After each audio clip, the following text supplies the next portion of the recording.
আজ সারা দেশে মানুষ পথে নেমেছে।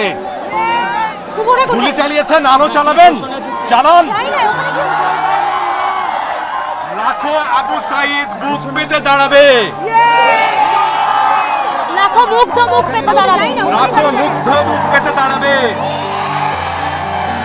লাখো ফারহান ফায়াজ বুক পেতে দাঁড়াবে। কজনকে মারবেন? কটা বুলেট আছে আপনার? বলেছিলেন 5 বছর গুলি ছুড়লে নাকি আপনাদের বুলেট শেষ হবে না। সাহস থাকে তো ছুড়ুন। আমার দেশের যারা নিরাপত্তা রক্ষীরা রয়েছেন, পুলিশ ভাইরা, বিজিবির ভাইরা, সেনাবাহিনীর ভাইরা, আপনাদের সন্তানও এই গুলির মুখে পড়েছে। আপনাদের বেতন আমাদের টাকায় হয়, ভুলে যাবেন না। 52-তে জেগেছি, 69-এ জেগেছি, 71-এ জেগেছি, 90-এ জেগেছি। 2024-এ নতুন বাংলাদেশ গড়ব আমরা,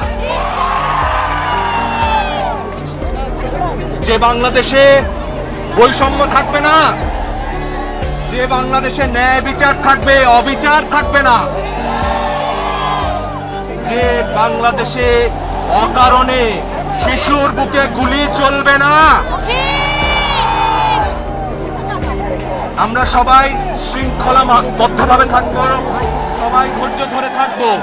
আমাদের নেতারা কি সিদ্ধান্ত নেয় সেই অপেক্ষা থাকবো। তরুণরাই আমাদের নেতা, তোমরাই বাংলাদেশ।